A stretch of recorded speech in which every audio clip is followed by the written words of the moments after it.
અને હવે સાંભળીએ પ્રધાનમંત્રી નરેન્દ્ર મોદીની મન કી બાત। मन भी आनंदित हो जाता है। आज से फिर एक बार हम मन की बात में ऐसे देशवासियों की चर्चा करेंगे जो अपने कामों से समाज में, देश में बदलाव ला रहे हैं। हम चर्चा करेंगे हमारी समृद्ध संस्कृति की, गौरवशाली इतिहास की और विकसित भारत के प्रयास की। साथियों, फरवरी से लेकर अब तक जब भी महीने का आखिरी रविवार आने को होता था, तब मुझे आपसे इस संवाद की बहुत कमी महसूस होती थी। लेकिन मुझे ये देखकर बहुत अच्छा भी लगा कि इन महीनों में आप लोगों ने मुझे लाखों संदेश भेजे। मन की बात रेडियो प्रोग्राम भले ही कुछ महीने बंद रहा हो, लेकिन मन की बात का जो स्पिरिट है, देश में, समाज में हर दिन अच्छे काम, निस्वार्थ भावना से किए गए काम, समाज पर पॉजिटिव असर डालने वाले काम निरंतर चलते रहे। चुनाव की खबरों के बीच निश्चित रूप से मन को छू जाने वाली ऐसी खबरों पर आपका ध्यान गया होगा। साथियों, मैं आज देशवासियों को धन्यवाद भी करता हूं कि उन्होंने हमारे संविधान और देश की लोकतांत्रिक व्यवस्थाओं पर अपना अटूट विश्वास दोहराया है। 24 का चुनाव दुनिया का सबसे बड़ा चुनाव था। दुनिया के किसी भी देश में इतना बड़ा चुनाव कभी नहीं हुआ, जिसमें 65 करोड़ लोगों ने वोट डाले हैं। मैं चुनाव आयोग और मतदान की प्रक्रिया से जुड़े हर व्यक्ति को इसके लिए बधाई देता हूं। मेरे प्यारे देशवासियों, आज 30 जून का यह दिन बहुत ही महत्वपूर्ण है। इस दिन को हमारे आदिवासी भाई बहन हूल दिवस के रूप में मनाते हैं। यह दिन वीर सिद्धो कान्हू के अदम्य साहस से जुड़ा है, जिन्होंने विदेशी शासकों के अत्याचार का पुरजोर विरोध किया था। वीर सिद्धो कान्हू ने हजारों संथाली साथियों को एकजुट करके अंग्रेजों का जी जान से मुकाबला किया। और जानते हैं ये कब हुआ था? ये हुआ था 1855 में, यानी ये 1857 में भारत के प्रथम स्वतंत्रता संग्राम से भी 2 साल पहले हुआ था। तब झारखंड के संथाल परगना में हमारे आदिवासी भाई बहनों ने विदेशी शासकों के खिलाफ हथियार उठा लिया था। हमारे संथाली भाई बहनों पर अंग्रेजों ने बहुत सारे अत्याचार किए थे, उन पर कई तरह के प्रतिबंध भी लगा दिए थे। इस संघर्ष में अद्भुत वीरता दिखाते हुए वीर सिद्धो और कान्हू शहीद हो गए। झारखंड की भूमि के इन अमर सपूतों का बलिदान आज भी देशवासियों को प्रेरित करता है। आइए सुनते हैं संथाली भाषा में इन्हें समर्पित एक गीत का अंश।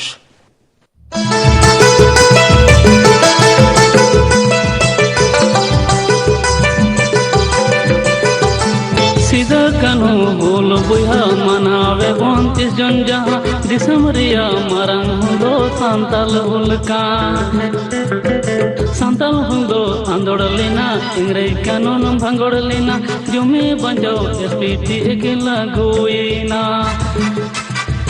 जंगारे पैगान साड़ी कने घाम जा फुलको होले बुहा होले होले। मेरे प्यारे साथियों, अगर मैं आपसे पूछूं कि दुनिया का सबसे अनमोल रिश्ता कौन सा होता है, तो आप जरूर कहेंगे मां। हम सबके जीवन में मां का दर्जा सबसे ऊंचा होता है।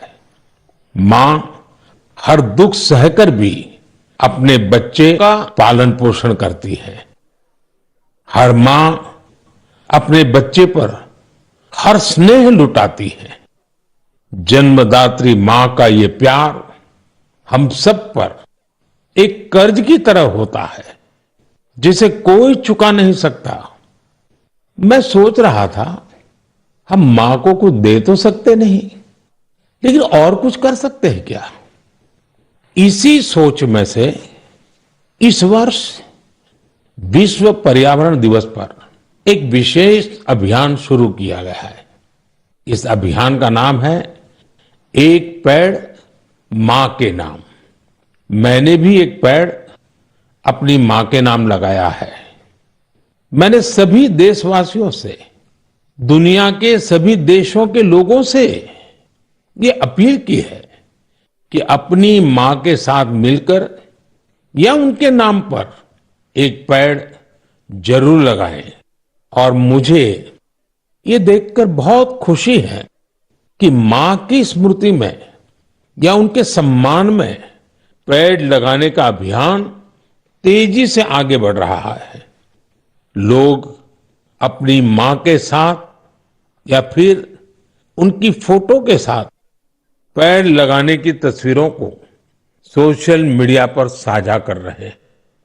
हर कोई अपनी मां के लिए पेड़ लगा रहा है, चाहे वो अमीर हो या गरीब, चाहे वो कामकाजी महिला हो या गृहिणी।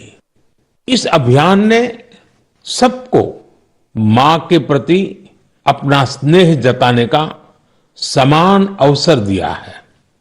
वो अपनी तस्वीरों को हैशटैग प्लांट फॉर मदर और हैशटैग एक पेड़ मां के नाम इसके साथ साझा करके दूसरों को प्रेरित कर रहे हैं।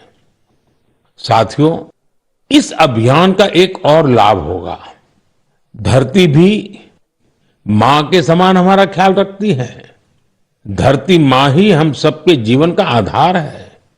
इसलिए हमारा भी कर्तव्य है कि हम धरती मां का भी ख्याल रखें।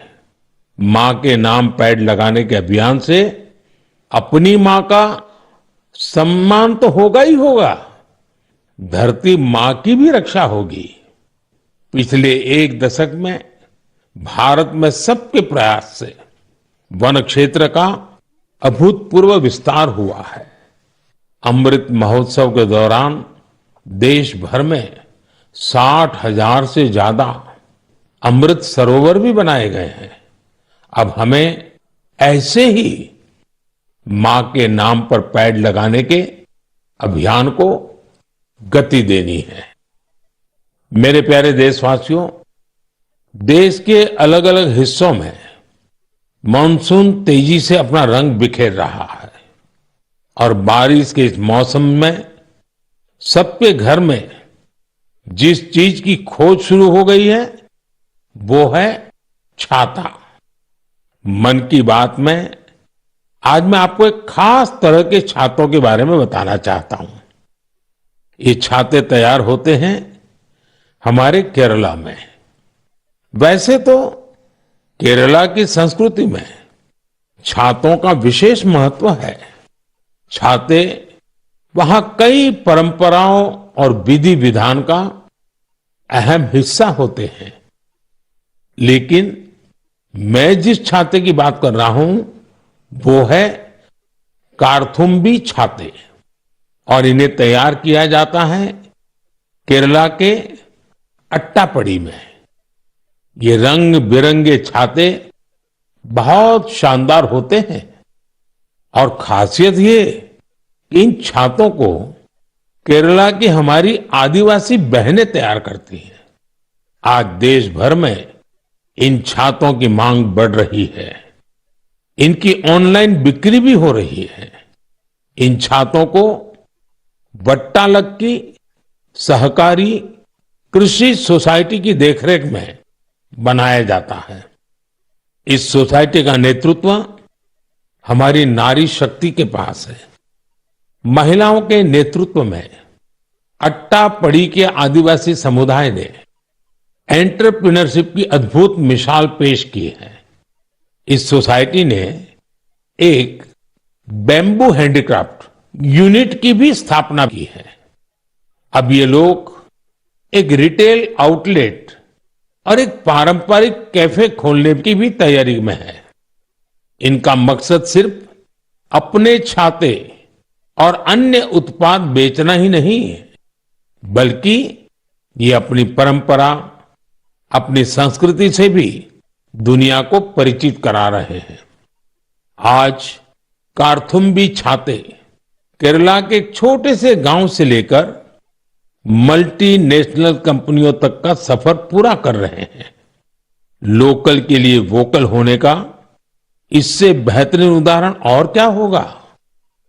मेरे प्यारे देशवासियों, अगले महीने इस समय तक पेरिस ओलंपिक शुरू हो चुके होंगे।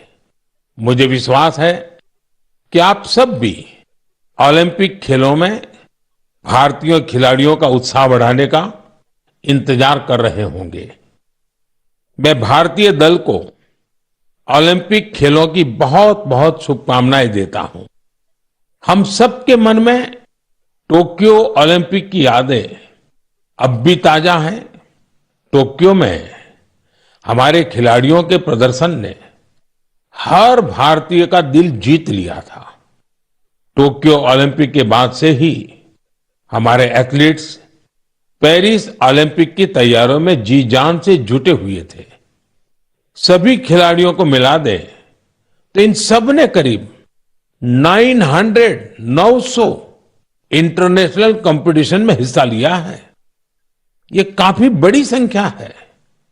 साथियों, पेरिस ओलंपिक में आपको कुछ चीजें पहली बार देखने को मिलेगी।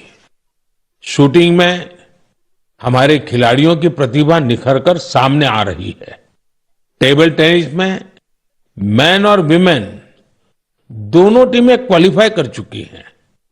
भारतीय शॉटगन टीम में हमारी शूटर बेटियां भी शामिल है। इस बार कुश्ती और घुड़सवारी में हमारे दल के खिलाड़ी उन कैटेगरीज में भी compete करेंगे जिनमें पहले वे कभी शामिल नहीं रहे। इससे आप ये अनुमान लगा सकते हैं कि इस बार हमें खेलों में अलग लेवल का रोमांच नजर आएगा। आपको ध्यान होगा, कुछ महीने पहले वर्ल्ड पारा एथलेटिक्स चैंपियनशिप में हमारी बेस्ट परफॉर्मेंस रही है। वहीं चेस और बैडमिंटन में भी हमारे खिलाड़ियों ने परचम लहराया है। अब पूरा देश ये उम्मीद कर रहा है कि हमारे खिलाड़ी ओलंपिक्स में भी बेहतरीन प्रदर्शन करेंगे। इन खेलों में मेडल्स भी जीतेंगे और देशवासियों का दिल भी जीतेंगे। आने वाले दिनों में मुझे भारतीय दल से मुलाकात का अवसर भी मिलने वाला है। मैं आपकी तरफ से उनका उत्साहवर्धन करूंगा। और हां, इस बार हमारा हैशटैग चीयर फॉर भारत है। इस हैशटैग के जरिए हमें अपने खिलाड़ियों को चीयर करना है, उनका उत्साह बढ़ाते रहना है। तो मोमेंटम को बनाए रखिए। आपका ये मोमेंटम भारत का मैजिक दुनिया को दिखाने में मदद करेगा। मेरे प्यारे देशवासियों, मैं आप सभी के लिए एक छोटी सी ऑडियो क्लिप प्ले कर रहा हूं। रेडियो क्वेट FM 93.3 से हिंदी शो नमस्ते कुवैत।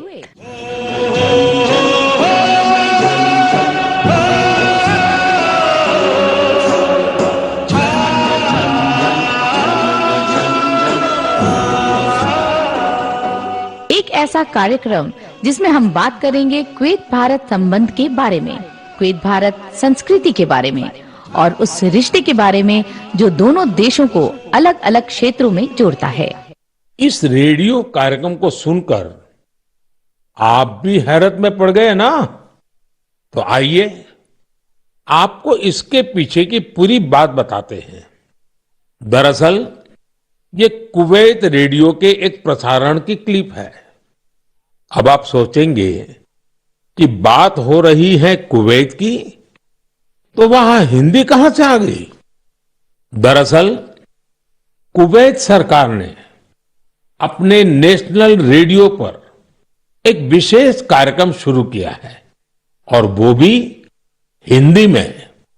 कुवैत रेडियो पर हर रविवार को इसका प्रसारण आधे घंटे के लिए किया जाता है। इसमें भारतीय संस्कृति के अलग अलग रंग शामिल होते हैं। हमारी फिल्में और कला जगत से जुड़ी चर्चाएं वहां भारतीय समुदाय के बीच बहुत लोकप्रिय है। मुझे तो यहां तक बताया गया है कि कुवैत के स्थानीय लोग भी इसमें खूब दिलचस्पी ले रहे हैं।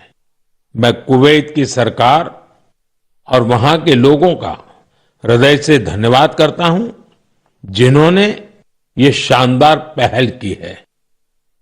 साथियों, आज दुनिया भर में हमारी संस्कृति का जिस तरह गौरवगान हो रहा है, उससे किस भारतीय को खुशी नहीं होगी।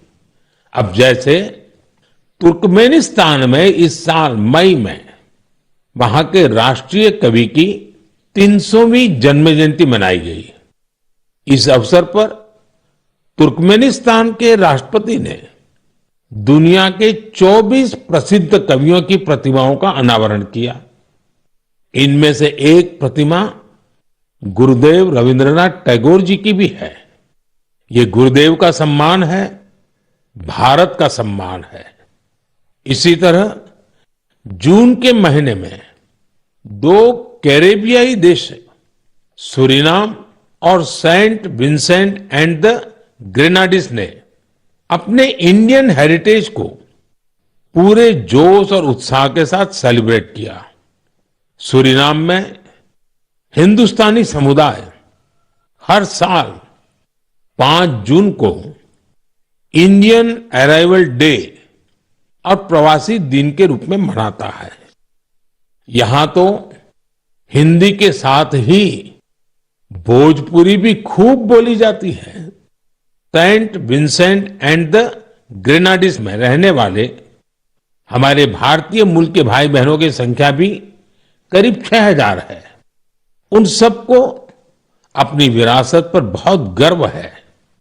1 जून को इन सब ने इंडियन अराइवल डे को जिस धूमधाम से मनाया, उससे उनकी ये भावना साफ झलकती है।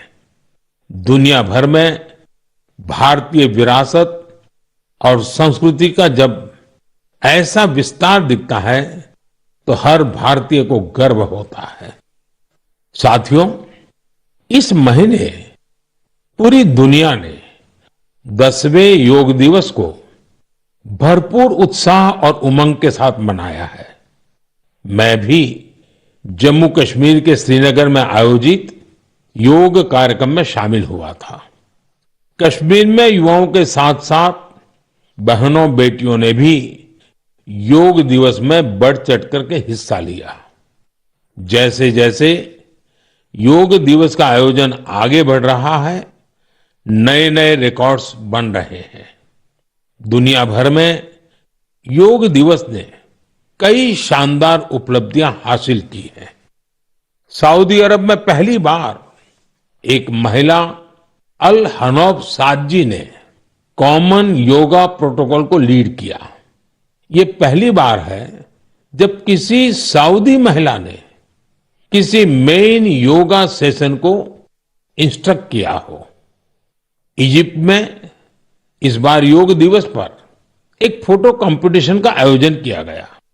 नील नदी के किनारे, रेड सी के बीचेज पर और पिरामिडों के सामने योग करते लाखों लोगों की तस्वीरें बहुत लोकप्रिय हुई।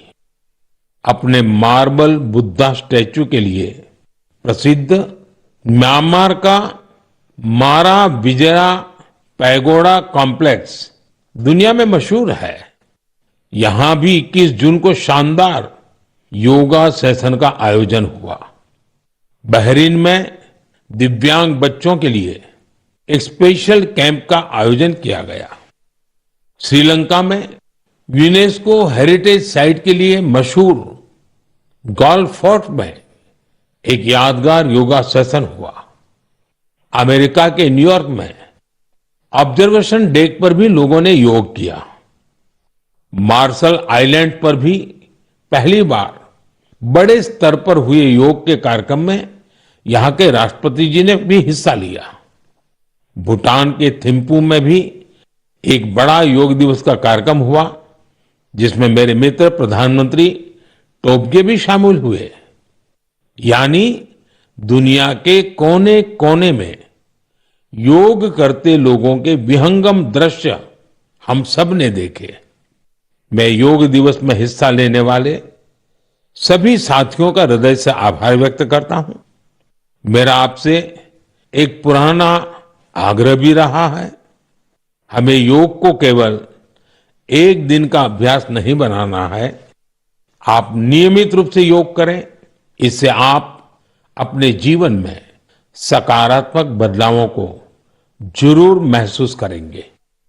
साथियों, भारत के कितने ही प्रोडक्ट्स हैं जिनकी दुनिया भर में बहुत डिमांड है, और जब हम भारत के किसी लोकल प्रोडक्ट को ग्लोबल होते देखते हैं तो गर्व से भर जाना स्वाभाविक है। ऐसा ही एक प्रोडक्ट है अराकू कॉफी। अराकू कॉफी आंध्र प्रदेश के अल्लूरी सीताराम राजू जिले में बड़ी मात्रा में पैदा होती है। ये अपने रिच फ्लेवर और अरोमा के लिए जानी जाती है। अराकू कॉफी की खेती से करीब 1.5 लाख आदिवासी परिवार जुड़े हुए हैं। अराकू कॉफी को नई ऊंचाई देने में गिरिजन कोऑपरेटिव की बहुत बड़ी भूमिका रही है। इसने यहां के किसान भाई बहनों को एक साथ लाने का काम किया और उन्हें अराकू कॉफी की खेती के लिए प्रोत्साहन दिया। इससे इन किसानों की कमाई भी बहुत बढ़ गई है। इसका बहुत लाभ कोंडा डोरा आदिवासी समुदाय को भी मिला है। कमाई के साथ साथ उन्हें सम्मान का जीवन भी मिल रहा है। मुझे याद है, एक बार विशाखापत्तनम में आंध्र प्रदेश के मुख्यमंत्री चंद्रबाबू नायडू गारू के साथ मुझे इस कॉफी का स्वाद लेने का मौका मिला था। इसके टेस्ट की तो पूछिए ही मत, कमाल की होती है ये कॉफी। अराकू कॉफी को कई ग्लोबल अवार्ड्स मिले हैं। दिल्ली में हुई G20 समिट में भी कॉफी छाई हुई थी। आपको जब भी अवसर मिले, आप भी अराकू कॉफी का आनंद जरूर लें। साथियों, लोकल प्रोडक्ट को ग्लोबल बनाने में हमारे जम्मू कश्मीर के लोग भी पीछे नहीं हैं। पिछले महीने जम्मू कश्मीर ने जो कर दिखाया है, वो देश भर के लोगों के लिए भी एक मिसाल है। यहां के पुलवामा से स्नो पीज की पहली खेप लंदन भेजी गई। कुछ लोगों को ये आइडिया सूझा कि कश्मीर में उगने वाली एक्सोटिक वेजिटेबल्स को क्यों न दुनिया के नक्शे पर लाया जाए। बस फिर क्या था, चकुरा गांव के अब्दुल राशिद मीर जी इसके लिए सबसे पहले आगे आए। उन्होंने गांव के अन्य किसानों की जमीन को एक साथ मिलाकर स्नो पीज उगाने का काम शुरू किया और देखते ही देखते स्नो पीज कश्मीर से लंदन तक पहुंचने लगी। इस सफलता ने जम्मू कश्मीर के लोगों की समृद्धि के लिए नए द्वार खोले हैं। हमारे देश में ऐसे यूनिक प्रोडक्ट्स की कमी नहीं है। आप ऐसे प्रोडक्ट्स को #myproductmypride के साथ जरूर शेयर करें। मैं इस विषय पर आने वाले मन की बात में भी चर्चा करूंगा। मम प्रियाः देशवासिनः अद्य अहम किंचित चर्चा संस्कृत भाषायाम आरभे। आप सोच रहे होंगे कि मन की बात में अचानक संस्कृत में क्यों बोल रहा हूं। इसकी वजह है आज संस्कृत से जुड़ा एक खास अवसर। आज 30 जून को आकाशवाणी का संस्कृत बुलेटिन अपने प्रसारण के 50 साल पूरे कर रहा है। 50 वर्षों से लगातार इस बुलेटिन ने कितने ही लोगों को संस्कृत से जोड़े रखा है। मैं ऑल इंडिया रेडियो परिवार को बधाई देता हूं। साथियों, संस्कृत की प्राचीन भारतीय ज्ञान और विज्ञान की प्रगति में बड़ी भूमिका रही है।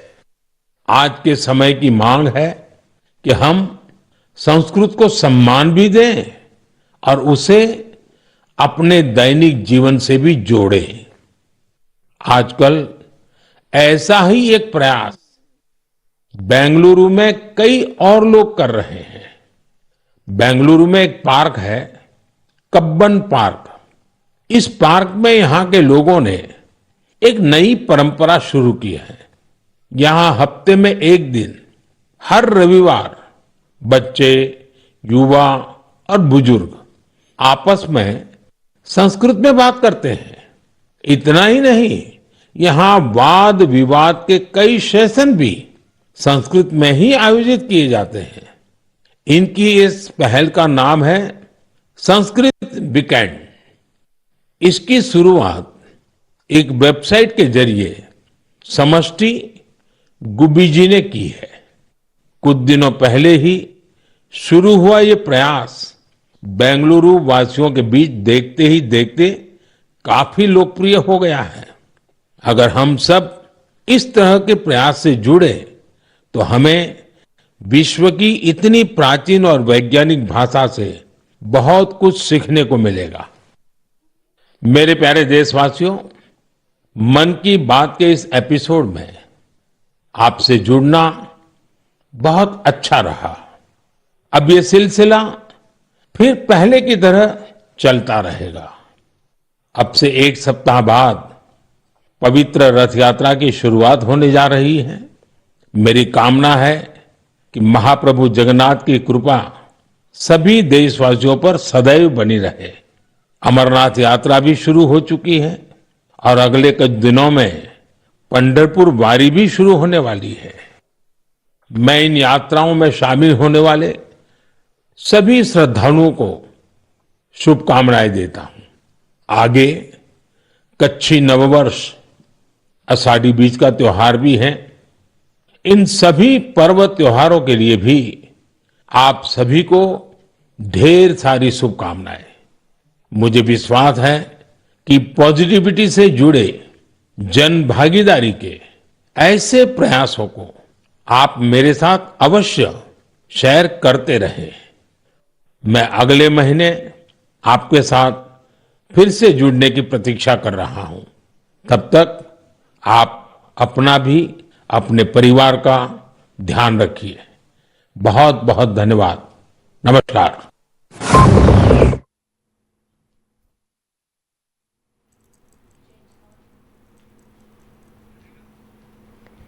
પ્રધાનમંત્રી નરેન્દ્ર મોદી જેમણે મન કી બાત કરી, મન કી બાત કાર્યક્રમમાં તેમણે અલગ અલગ મુદ્દાઓને લઈને વાત કરી હતી, પર્યાવરણને લઈને વાત કરી હતી, આ સાથે જ ધરતી માતાની રક્ષાને લઈને પણ વાત કરી હતી।